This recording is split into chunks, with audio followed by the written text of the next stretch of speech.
జై తెలంగాణ, జై తెలంగాణ. నిన్న ఏదైతే అరకెపూడి గాంధీ గారు ప్రభుత్వ అండతో పోలీసుల సహకారం తీసుకొని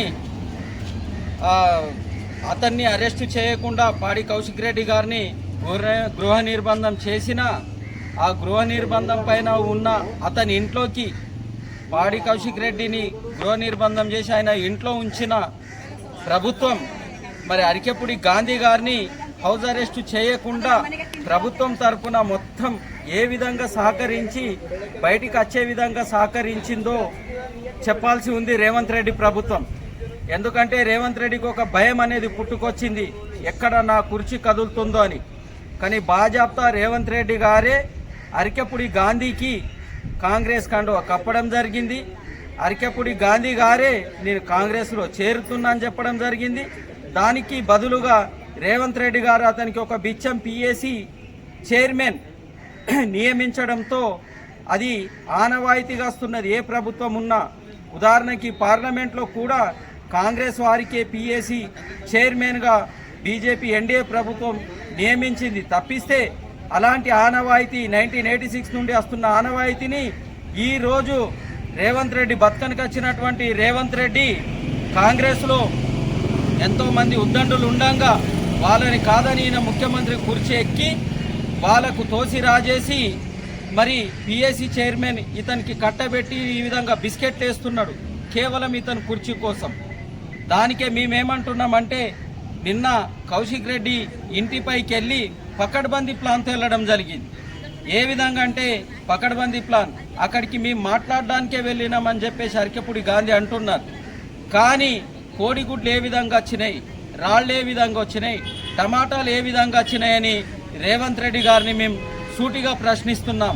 ఈ రాజకీయం, ఈ తెలంగాణ రాజకీయాలు ఇలాంటివి కావు, ఇవి ఆంధ్ర రాజకీయాలు. ఎందుకంటే ఇలాంటి దాడులు, స్పందనలు, ప్రతిస్పందనలు ఆంధ్రప్రదేశ్లో ఉంటాయి తప్పిస్తే మన తెలంగాణలో ఉండవు. కానీ ఈ ఆంధ్ర నుండి వచ్చినటువంటి అరకెపూడి గాంధీ నేడు తెలంగాణలోకి అలాంటి ప్రభుత్వాన్ని తీసుకొస్తున్నాడు అని చెప్పేసి తెలంగాణ ప్రజలు గమనించాలి. మరి అరకెపూడి గాంధీని ఏ విధంగా అయితే బయటికి వదిలిర్రో పాడి కౌశిక్ రెడ్డిని వదిలితే ఎవరి శక్తి ఏంటో చూసుకునేవాళ్ళు. కానీ అతన్నేమో హౌస్ అరెస్ట్ చేస్తారు, ఇతన్నేమో దున్నపోతులాగా బయట వదులుతున్నది ఈ ప్రభుత్వం. వీరికి నిరసనగానే నిన్న హరీష్ అన్న వీళ్ళందరూ పోలీస్ స్టేషన్కి వెళ్ళి కమిషనర్ గారిని కలవడానికి వెళ్తే అక్కడ వీరిని కూడా అరెస్టు చేసి ఒక పోలీస్ స్టేషన్లో ఎక్కడైనా కేసు నమోదు చేయకుండా హైదరాబాద్ మొత్తం వ్యాన్లలో తింపడం జరిగింది. దానికి నిరసనగా ఈరోజు మమ్మల్ని హైదరాబాద్కి పిలవడం జరిగింది. ఆ పిలుపు మేరకు బీఆర్ఎస్ కార్యకర్తలమైన మేము హైదరాబాద్ వెళ్తుంటే ఇక్కడ పోలీసులు మమ్మల్ని నిర్బంధించి పోకుండా చేశారు. కానీ రేవంత్ రెడ్డి గారు గుర్తించుకునాలి, ఎన్ని పోలీసుల సంఖ్యలైనా ఎన్ని బంధనాలైనా వాటిని తెంచుకొని మళ్ళీ ఉద్యమం ఉధృతం చేస్తాం. రేవంత్ రెడ్డి కుర్చీని పక్కా లాగేస్తామని చెప్పేసి హెచ్చరిస్తున్నాం. ఏనాడైతే వైఎస్ రాజశేఖర్ రెడ్డి ఇదే విధంగా అణిచివేయడానికి చూసిండో అప్పుడే తెలంగాణ ఉద్యమం మొదలై ఉవ్వెత్తున ఎగిసింది. ఇలాంటి నిర్బంధాలు మమ్మల్ని ఆపలేవని చెప్తూ దానికి నిరసనగా మళ్ళీ స్పందనలు, ప్రతిస్పందనలు 100% ఉంటాయని చెప్పేసి రేవంత్ రెడ్డి ప్రభుత్వాన్ని హెచ్చరిస్తున్నాం. జై తెలంగాణ, గారి నాయకత్వం వర్ధిల్లాలి, కేసీఆర్ గారి నాయకత్వం, కేసీఆర్ గారి నాయకత్వం, బీఆర్ఎస్ జిందాబాద్, బీఆర్ఎస్ జిందాబాద్. ఈరోజు తెలంగాణ రాష్ట్రం లోపల ఒక తుగులక్ పాలన నడుస్తుంది. రేవంత్ రెడ్డి ఆధ్వర్యం లోపల మొత్తము విఫలమైపోయింది కాంగ్రెస్ పార్టీ. అసలు ఈరోజు మేము అరకెపూడి గాంధీ కౌశిక్ రెడ్డి ఇంటిపై దాడి చేయడము, మాజీ మంత్రి హరీష్ రావు గారిని అరెస్ట్ చేయడం ఈరోజు మేము బీఆర్ఎస్ కంకి మండలి తరఫున మేము తీవ్రంగా ఖండిస్తున్నాం. ఇలాగే కొనసాగితే మేము ఉద్యమం చాలా ఉధృతం చేయాల్సి వస్తుంది. ఈరోజు దొంగ హామీలు ఇచ్చేసి డిసెంబర్ 9 నాడు ఇది చేస్తాం అది చేస్తామని చెప్పేసి ప్రజలకు మభ్యపెట్టి ఈరోజు అధికారంలోకి వచ్చి ఈరోజు అవి హామీలు చేయకుండా పబ్లిక్ను ఏదో రకంగా డైవర్ట్ చేసేసి చేయడం తప్ప వీళ్ళు డెవలప్మెంట్ అనేది ఏం చేస్తలేరు. ఒక ఎమ్మెల్యేనే వీధి రౌడీలాగా ఇంకొక ఎమ్మెల్యే ఇంటికి పోవడం ఇది చాలా దురదృష్టకరం. ఇది వీళ్ళు ఎలా మేము బీఆర్ఎస్ ప్రభుత్వం 10 సంవత్సరాల లోపల ఎన్నో డెవలప్ చేయడం జరిగింది. వీళ్ళు ఓన్లీ వీళ్ళకు ప్రజలు అధికారం ఇచ్చారంటే బీఆర్ఎస్ ప్రభుత్వాన్ని తిట్టడానికి లేదు, వీళ్ళకు అభివృద్ధి చేయమని చెప్పేసి ప్రజలు అధికారం ఇస్తే వీళ్ళు అభివృద్ధిని పక్కన పెట్టేసి బీఆర్ఎస్ నాయకుల మీద బీఆర్ఎస్ ఎమ్మెల్యేల మీద దాడులకు దిగుతున్నారు. ఇది చాలా ఈ దిగడం ఇది మేము ఖండిస్తున్నాము. ఇంకొకటి వీళ్ళు ఈ 9 నెలలు అవుతుంది ప్రభుత్వం వచ్చి, మేము కనీసం నారాయణఖేడ్ నుంచి కంకి వరకు రోడ్ వేస్తే వీళ్ళు ఇక్కడ 1 కిలోమీటర్ కూడా రోడ్ వేయకుండా 7 లక్షలు అప్పు చేసిండు. 7 లక్షలు తీసుకొచ్చి ఇక్కడ రోడ్ చేస్తాడా? దీనికి కావాల్సింది 1 కోటి రూపాయలు. 1 కోటి రూపాయలు తెచ్చి కూడా డెవలప్ చేసే పరిస్థితి కాంగ్రెస్ నాయకులకు లేదు. ఈరోజు కబ్జాలు చేసింది కాంగ్రెస్ నాయకులు. ఈరోజు ప్రజల గురించి పట్టించుకోకుండా ఒక ఎమ్మెల్యేలను కొనడము, ఈరోజు కోర్టు 4 వారాల్లో డిసిషన్ తీసుకోమంటే దానికి భయపడి ఇలా దాడులు దిగడం ఇది సరికాదు. మీరు ఏదైనా ఉంటే పబ్లిక్ ఇచ్చిన హామీలు చేయండి. రుణమాఫీ చేస్తామన్నా రుణమాఫీ చేయలేదు. ఇంకో 10 రోజులు అయితే రైతు బంధు పడాలి. రైతులకు ఆదుకోవడం లేదు. మేము రైతులకు బోనస్ ఇస్తామని చెప్పేసి 500 ఇలాంటి డెవలప్మెంట్ చేయకుండా ఈరోజు బీఆర్ఎస్ కార్యకర్తల మీద బీఆర్ఎస్ నాయకుల మీద దాడికి పాల్పడడం తీవ్రంగా ఖండిస్తున్నాం.